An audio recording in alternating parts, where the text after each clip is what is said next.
Anda kembali bersama kami dalam IDX Precision Closing. Kita ke informasi selanjutnya, pemirsa, di mana Kementerian Ketenagakerjaan mencatat hingga saat ini sebanyak 12,4 juta pekerja mendapatkan bantuan subsidi gaji sebesar Rp600.000 per bulan dari target sebanyak 15,7 juta orang.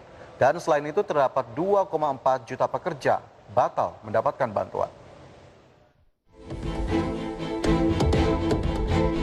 Dalam paparan melalui virtual, Menteri Ketenagakerjaan Ida Fauziah menyebutkan pihaknya telah menyalurkan bantuan subsidi upah kepada 12,4 juta pekerja yang bergaji di bawah 5 juta usai dilakukan validasi oleh BPJS Ketenagakerjaan.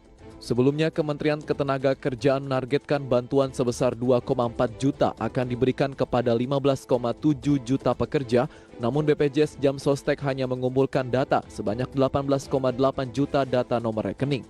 Setelah dilakukan validasi berlapis terdapat 2,4 juta pekerja batal menerima bantuan lantaran nomor rekening tidak valid. Mulai dari gaji yang berada di atas 5 juta, kepesertaan BPJS Ketenagakerjaan yang baru tercatat hingga para peserta yang gagal konfirmasi data ulang.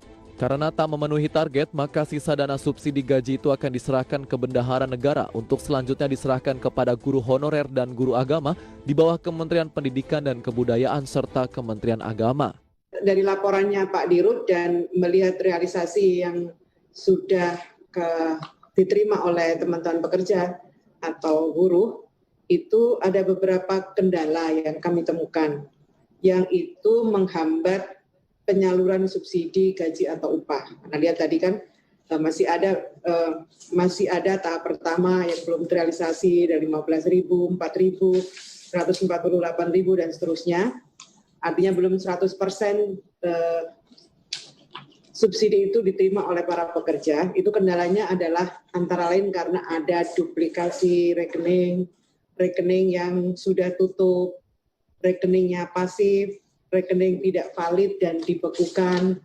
Dari 12,4 juta ini nah ini yang tadi saya sampaikan bahwa dari data 2,4 juta ini yang tidak valid 75% karena tidak sesuai dengan kriteria Permenaker nomor 14 tahun 2020. Di antaranya adalah upahnya di atas 5 juta. Kemudian kepesertaannya tercatat di BP Jamsostek setelah bulan Juni. Ini ada 1,8 juta. Kemudian ada sebanyak 25% atau sebanyak 600.000 ini tidak valid karena gagal konfirmasi ulang. Selanjutnya, Kementerian Ketenagakerjaan akan melanjutkan proses pencarian bantuan subsidi gaji untuk tahap kelima usai menerima sebanyak 578.000 data pada 29 September dan 40.000 data APDA 30 September, di mana diharapkan pada awal pekan depan bantuan tahap kelima akan diberikan.